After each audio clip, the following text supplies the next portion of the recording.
Bismillahirrahmanirrahim. Mengupas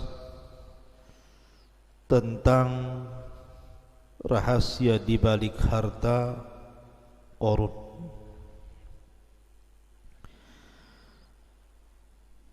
Karena apabila seseorang teringat dengan harta yang terpendam, pasti seseorang akan terpikir dengan Qarun. Pertanyaannya, lalu di mana harta Qarun itu berada? Kemudian apakah hakikat Qarun itu memang ada ataukah tidak? Ini yang kemudian menjadi perbincangan manusia, mulai orang biasa sampai kepada pakar-pakar peneliti. Juga para ulama membicarakan tentang ini. Siapa Qarun? Dan kenapa namanya begitu diabadikan dalam Al-Quranul Karim? Dan bukan hanya dalam Al-Quran, tapi juga dalam Taurat, Injil dan kitab-kitab muqaddasah lainnya. Ma'asyiral muslimin yang dimuliakan Allah Subhanahu wa taala, sebelum saya bicara tentang di mana letak harta Qarun itu, maka kita akan menjelaskan sedikit tentang biografi siapa Qarun. Walaupun ini sering saya sudah ulang-ulang di beberapa kajian kita ketika membahas qasasul Quran. Ma'asyiral muslimin yang dimuliakan Allah Subhanahu wa taala, Qarun ini namanya Qarun ibn Yashur ibn Qahith. Dan Qahith ini adalah ayah daripada Imran, dan Imran adalah ayah daripada Musa. Musa ibn Imran ibn Qahith. Artinya Qarun dengan Nabi Allah Musa alaihi salatu wassalam itu ada kekerabatan. Dia satu di antara anak paman-paman Nabi Musa alaihi salatu wassalam, nasabnya berjumpa di Qahith.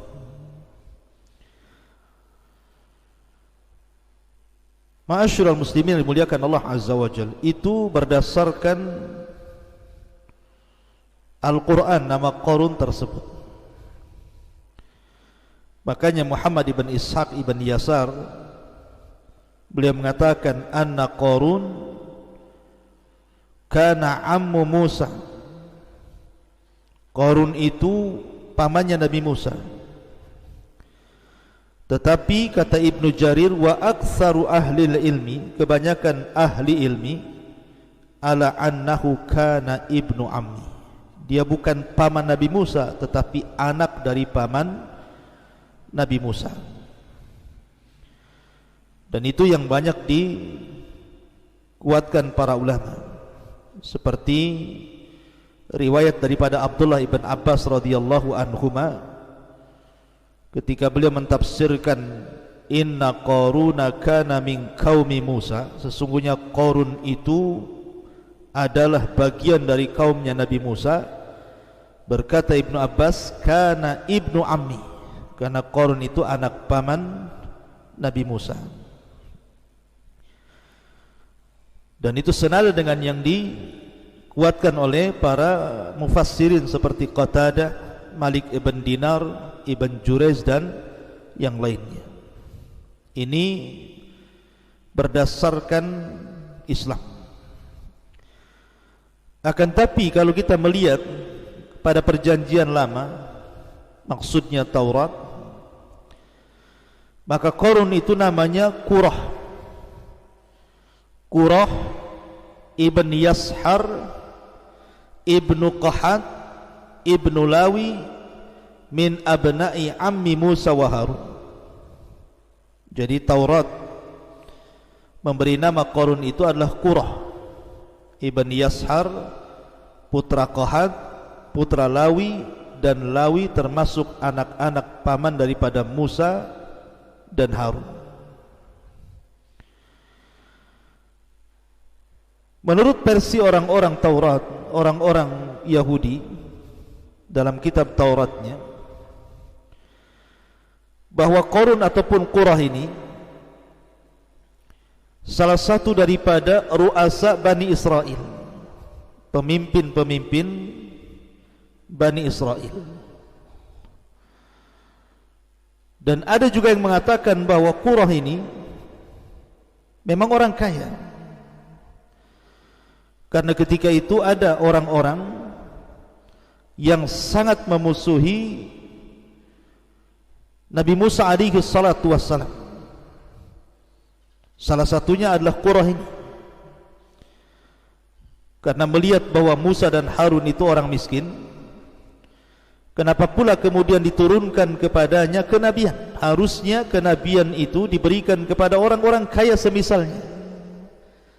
Kenapa diberikan kepada Nabi Musa dan Harun?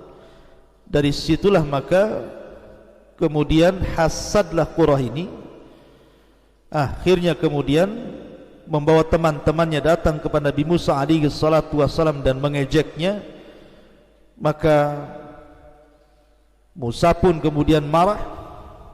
Akhirnya kemudian Musa pun mengatakan kepada Qurah alias Qarun dan juga kawan-kawannya seperti Dasar, Abira, Aun bin Farid dan yang lain yang disebutkan dalam kitab-kitab itu, kata Musa, karena kalian sudah lancang kepadaku, maka tunggulah azab akan menimpa kalian.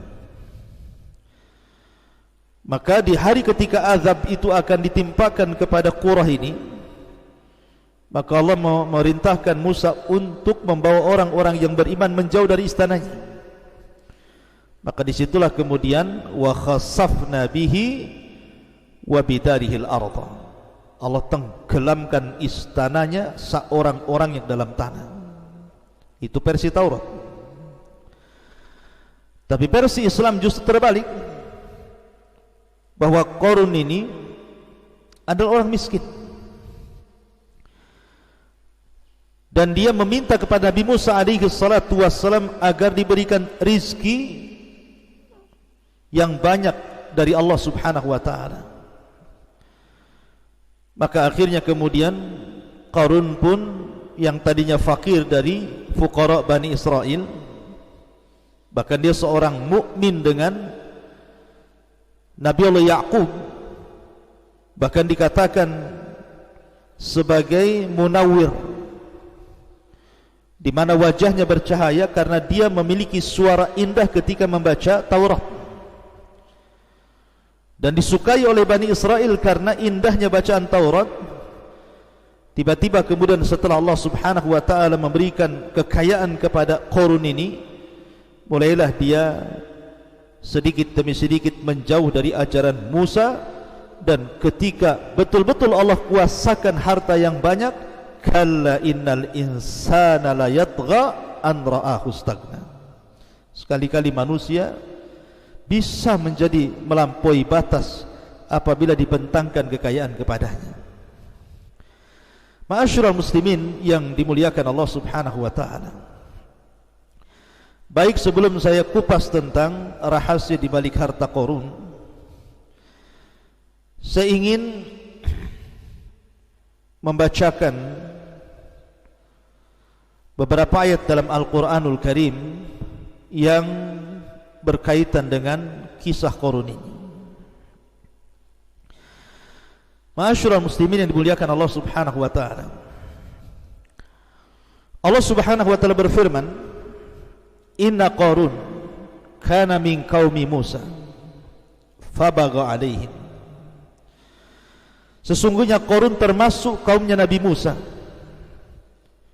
tetapi dia berlaku zalim terhadap mereka. Wa atainahu minal kunuzi ma inna mafatihahu latanu bil usbati ulil quwwati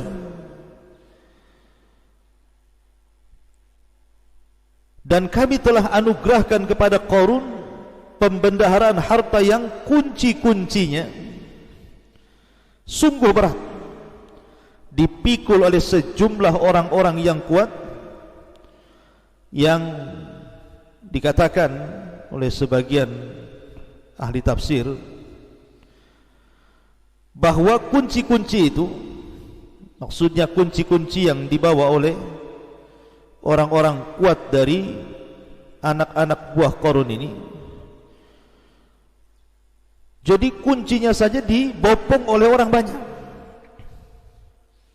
saking besarnya. Itu baru cerita kuncinya, belum gudangnya. Maksudnya ya, kuncinya saja sudah sebesar itu, belum gudangnya.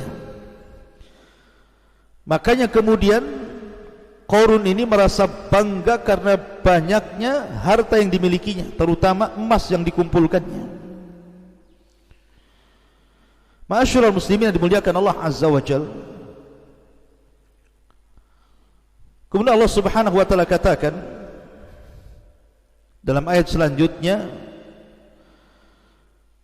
"Idz qala lahu qaumuhu la tafrah innallaha la yuhibbul farihin."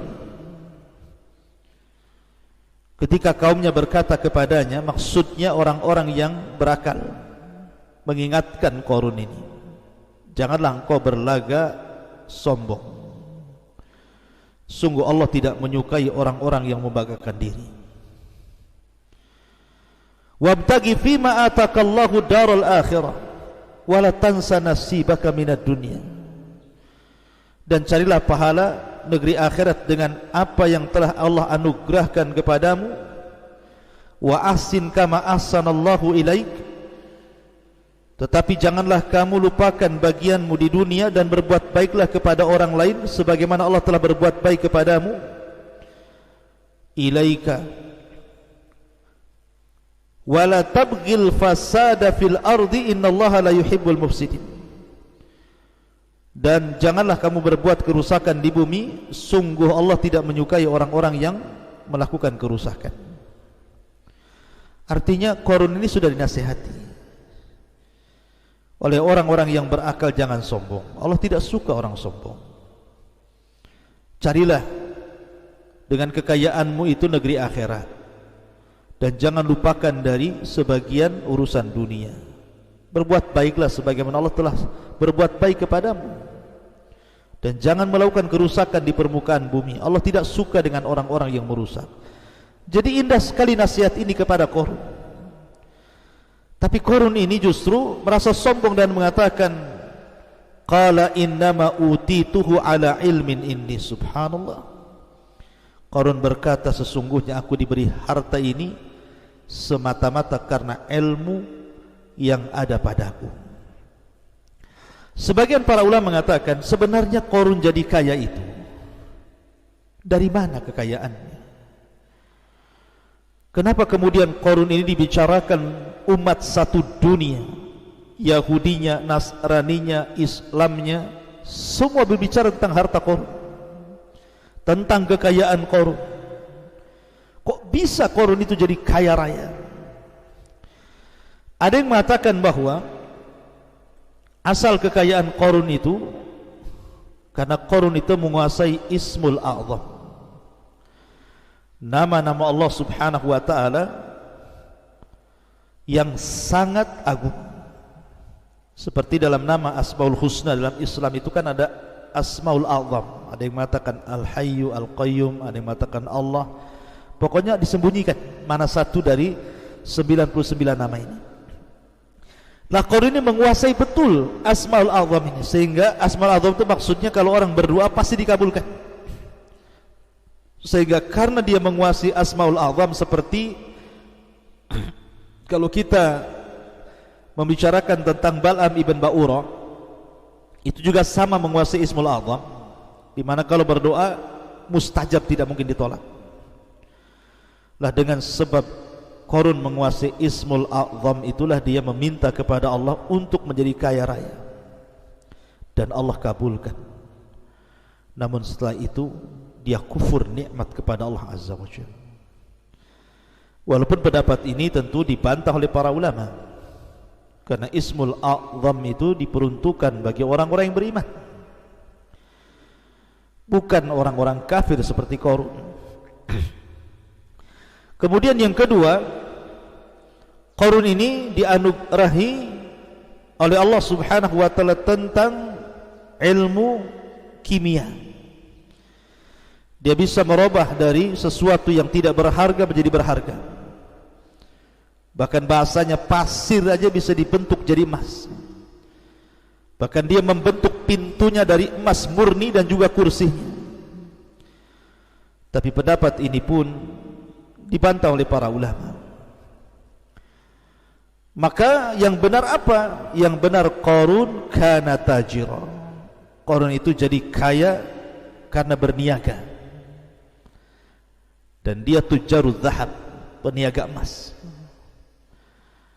Sehingga kemudian lambat laun, dari tadinya Qarun ini orang miskin menurut Islam gitu ya, kalau menurut ahli kitab justru dia sudah kaya.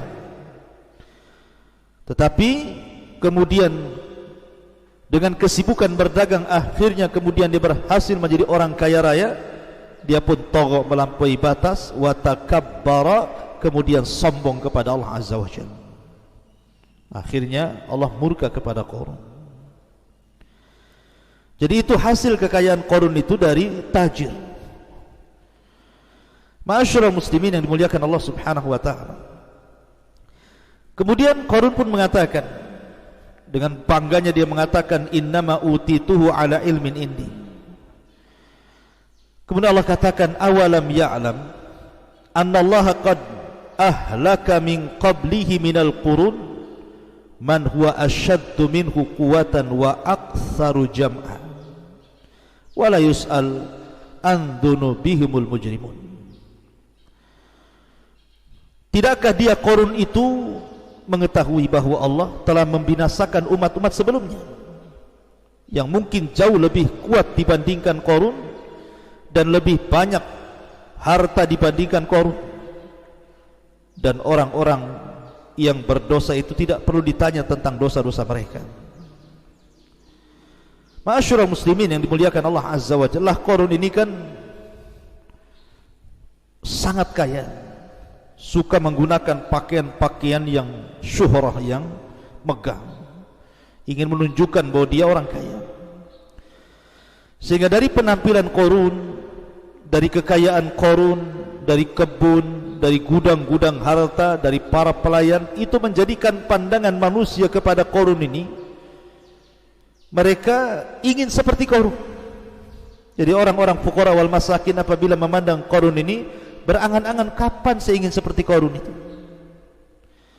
Makanya Allah mengatakan, falam fakharaja ala qaumihi fi zinatihi qala alladhina yuriduna alhayata ad-dunya ya laita lana mithla ma utiya Qarun innahu ladu haddin azim. Maka keluarlah dia Qarun kepada kaumnya dengan kemegahannya. Orang-orang yang menginginkan kehidupan dunia berkata, mudah-mudahan kita mempunyai harta kekayaan seperti yang diberikan Qarun. Lihat, sungguh dia benar-benar mempunyai keberuntungan yang besar. Terkadang orang menyangka bahwa kemuliaan itu ada pada harta. Mereka salah. Terkadang kemuliaan itu ada pada pangkat jabatan ataupun kedudukan. Terkadang kemuliaan itu ada pada anak-anak yang sukses ataupun kesehatan. Salah. Memang itu semua bisa menyumbang kebahagiaan, tapi bukan segalanya. Lihat Qarun. Allah katakan, wa khassafna bihi wa bidarihi al-ardh. Kami tenggelamkan dan Qarun dan harta-hartanya. Lihat Namrud dibunuh oleh satu ekor nyamuk. Lihat Fir'aun ditenggelamkan di Laut Merah. Lihat Al-Walid ibn Mughirah, Allah ancam dengan masuknya dia ke neraka Saqar. Jadi kebahagiaan bukan dengan harta. Wa qala alladhina utul ilma wailakum thawabullah khairun liman amana wa amila salihan wa la yulaqqaha illa sabirun. Tetapi orang-orang yang berilmu, orang-orang yang beriman, Ketika melihat orang-orang jahil, orang-orang bodoh itu tertarik dengan Qarun, mereka mengatakan, celakalah kalian. Ketahuilah pahala Allah jauh lebih baik bagi orang-orang yang beriman dan mengerjakan kebaikan, dan pahala yang besar itu hanya diperoleh oleh orang-orang yang sabar. Akhirnya Qarun semakin congkak. Mulailah dia takabur dengan hartanya. Ketika datang Nabi Musa alaihi salatu wassalam meminta zakat, karena zakat itu syariat, bukan hanya syariat Islam saja, sebelumnya juga sudah ada syariat zakat. Bahkan rukun Islam itu berlaku kepada semua para nabi dan rasul. Syahadat, salat, zakat, puasa, haji, semua ada. Tapi Qarun bakhil. Dia tidak pernah mensyukuri hartanya. Bahkan yang ada kemudian dia membuat fitnah kepada Nabi Musa. Difitnahnya Nabi Musa alaihi salatu wassalam bahwa dia telah menghamili seorang wanita pelacur. Tiba-tiba ketika dihadirkan wanita itu dan memandang wajah Nabi Musa, dia pun mengaku bahwa dia disuruh Qarun dengan imbalan harta yang banyak. Maka dari sini Allah subhanahu wa ta'ala murka kepada Qarun. Allah katakan, فَخَسَفْنَا بِهِ وَبِدَارِهِ الْأَرْضَ فَمَا كَانَ لَهُ مِنْ فِئَةٍ يَنْصُرُونَهُ min dunillahi wa ma kana minal muntasirin. Maka kami benamkan Qarun bersama rumahnya ke dalam bumi, maka tidak ada baginya satu kelompok yang akan menolongnya selain Allah, dan dia tidak termasuk orang-orang yang dapat mendapatkan pembelaan diri. Maka orang-orang miskin yang pada mula-mulanya kalau melihat Qarun itu pengen seperti Qarun, tiba-tiba mereka mengatakan, wa ka'annallaha yabsutur rizqa liman yasha min ibadi wa yaqdir laula amanna Allahu alaina la khasafa bina wa ka'annahu la yuflihul kafirun. Jadi duhai benarlah kiranya Allah melapangkan rizki bagi siapa yang dia kehendaki di antara hamba-hambanya, dan membatasi bagi siapa yang dikehendaki di antara hamba-hambanya. Sekiranya Allah tidak melimpahkan karunia kepada kita, tentu dia telah membenamkan kita pula. Duhai benarlah kiranya tidak akan beruntung orang-orang yang mengingkari nikmat Allah itu. Baru sadar mereka. Jadi ketika melihat ada pelajaran besar dari Qarun, baru sadar mereka bahwa bukan itu kemuliaan.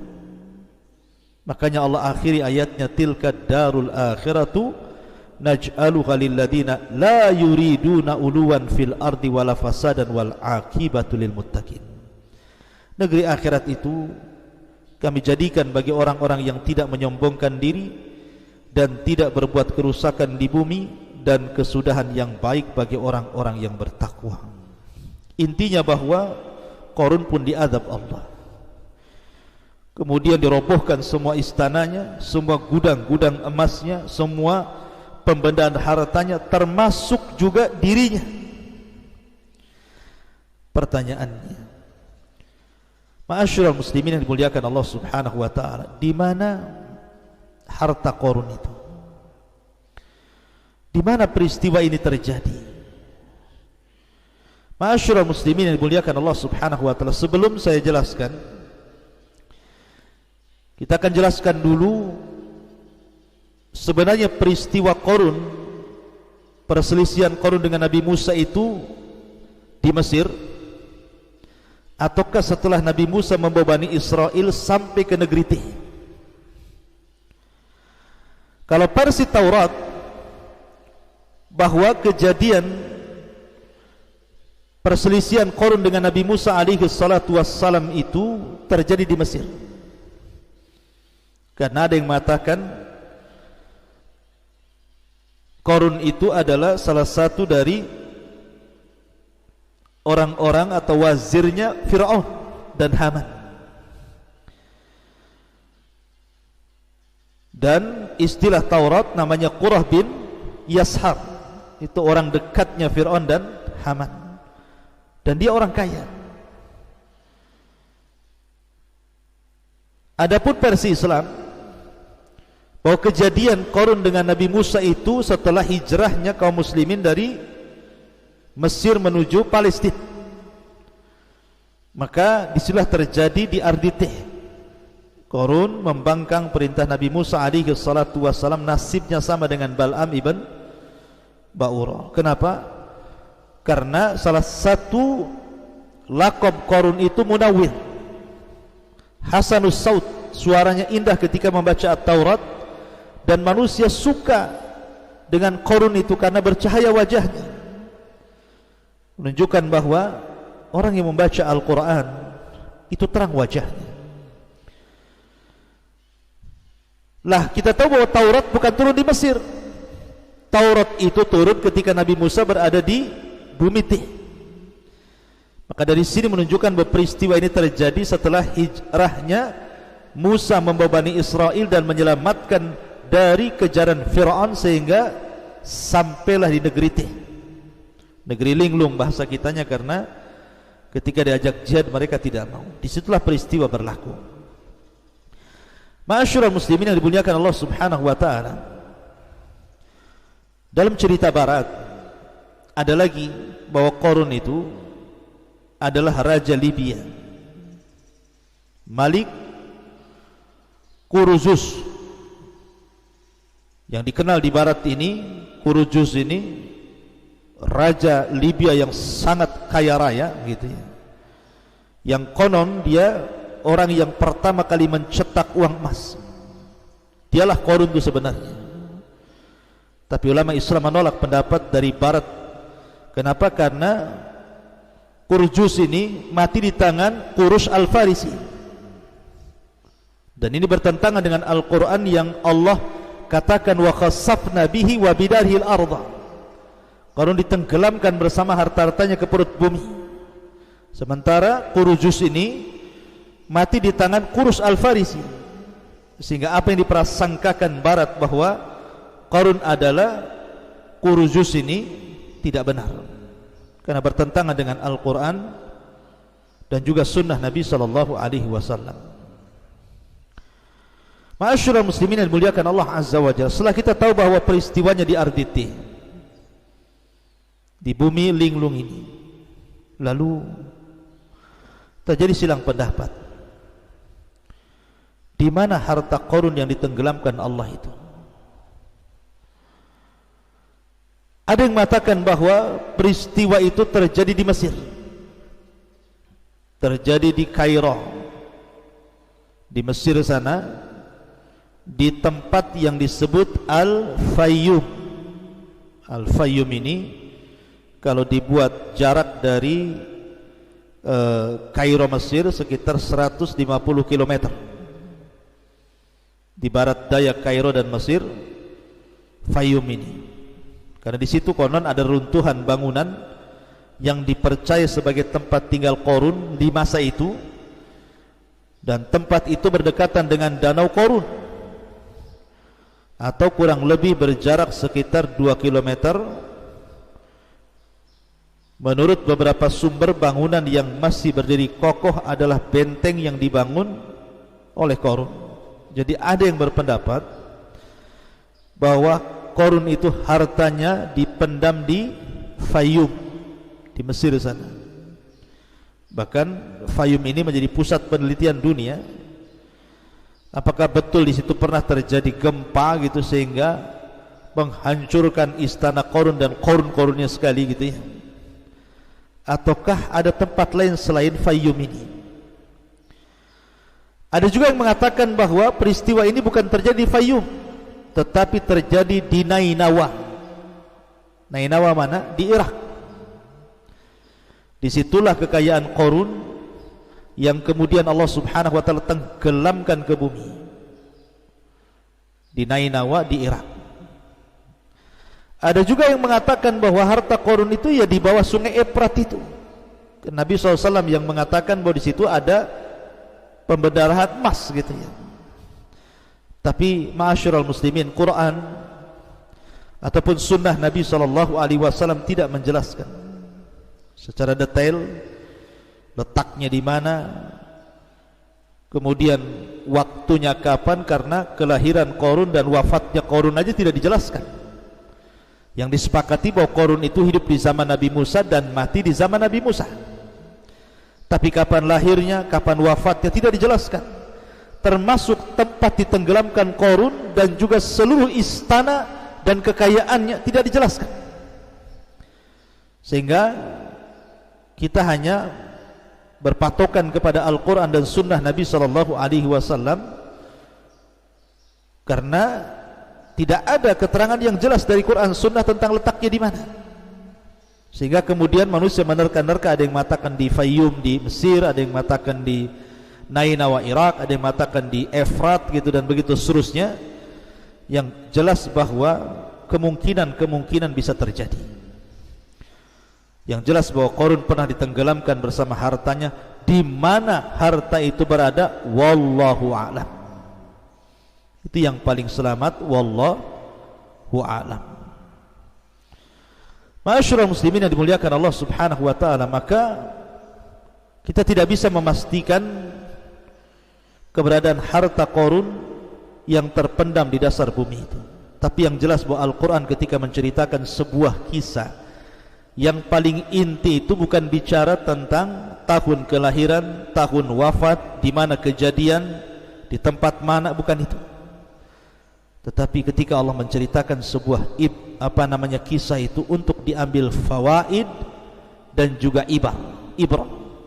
Lalu apa yang kita bisa ambil, kita petik dari pelajaran kisah Qarun? Yang pertama, al-malu yakunu fasadan wa wabalan ala sahibihi idza lam yastakhdimhu fi ta'atillah. Namanya harta itu akan menggiring manusia kepada kerusakan bagi pemiliknya kalau tidak digunakan di jalan Allah. Makanya ada istilah sabda Rasul, malun salih li rajulin salih. Harta yang baik itu kalau yang megang orang baik. Tapi harta bisa jadi jahat kalau yang megang orang jahat. Yang kedua, kasratul mal laisat dalilan ala mahabbatillah wa ridha anil abdi. Banyaknya harta itu bukan dalil seseorang itu mendapatkan kecintaan Allah dan keridhaannya, tidak. Karena ada salah persepsi dari masyarakat, kalau harta banyak, Rabbi akraman, oh Rabbku sedang memuliakanku. Tapi kalau disempitkan rizkinya, dia pun mengatakan Rabbi ahanan, oh jangan-jangan Rabbku sedang merendahkan diriku. Bukan itu. Kenapa harta bukan dalil orang itu dicintai Allah? Karena harta itu bersyirikat, mukmin kaya, kafir juga kaya. Abu Bakar kaya, Utsman kaya, Abdurrahman bin Auf kaya. Tapi Abu Jahal juga kaya, Abu Lahab juga kaya, Umayyah juga kaya, Sulaiman kaya, Namrud juga kaya, Qarun juga kaya, Fir'aun juga kaya. Artinya kekayaan itu bersyirikat antara mukmin dan kafir. Lalu apa kemuliaannya kalau bersyirikat? Maka bukan menunjukkan kecintaan Allah dan ridhanya. Yang ketiga, kufrun ni'matillah, bahwa kufur terhadap nikmat Allah Subhanahu wa taala sababun fi ta'jilil uqubati fid dunya wal akhirah. Bisa menjadi penyebab disegerakannya siksa di dunia, bahkan sebelum akhirat. Seperti Qarun, di akhirat sudah jelas tuh, di dunia sudah diadab sebabkan kufur nikmat. Kemudian yang keempat, Allah yuqaddar al-arzaq li hikmatin balighah. Terkadang Allah menyempitkan rizki kepada seseorang itu karena ada hikmah yang jelas. Karena terkadang kalau ada orang itu dikayakan menjadi dia kufur, makin kufur, ataupun orang dimiskinkan menjadi kufur. Jadi Allah itu terkadang ada maslahat besar. Jadi bersyukurlah. Kemudian yang kelima, al-mal ardun zail wa mata'un mufarid. Harta itu benda yang akan hilang, yang akan berpisah dari kita. Makanya ulama mengatakan hakikatul mal at-tajmi' wa tafriq. Hakikat harta itu kita kumpulkan, habis itu kita tinggalkan. Anda bekerja dari 20 tahun, 30 tahun, 40 tahun, sekarang sudah 60 tahun, sudah punya rumah, punya kebun, punya ATM, punya rekening, punya ini, punya itu.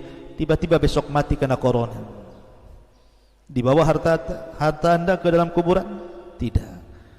Yang berpisah pertama dari badan harta kita. Setelah keluarga mengantar ke kuburan kemudian meninggalkan, baru keluarga kita. Setelah itu ribut warisan kita. Itulah harta. Hakikat harta itu tajmi' wa tafriq. Makanya sebagai penutup Rasul mengatakan, maluka ma akalta fa afnaita wa ma labista fa ablaita wa ma tasaddaqta fa abqaita. Hartamu, kata Rasul, yang kau makan pasti hilang, yang kau pakai pasti usang, yang kau sedekahkan itulah yang kau bawa mati. Subhanakallahumma bihamdika asyhadu an la ilaha illa anta astaghfiruka wa atubu ilaik. Allahu ta'ala. Assalamualaikum warahmatullahi wabarakatuh.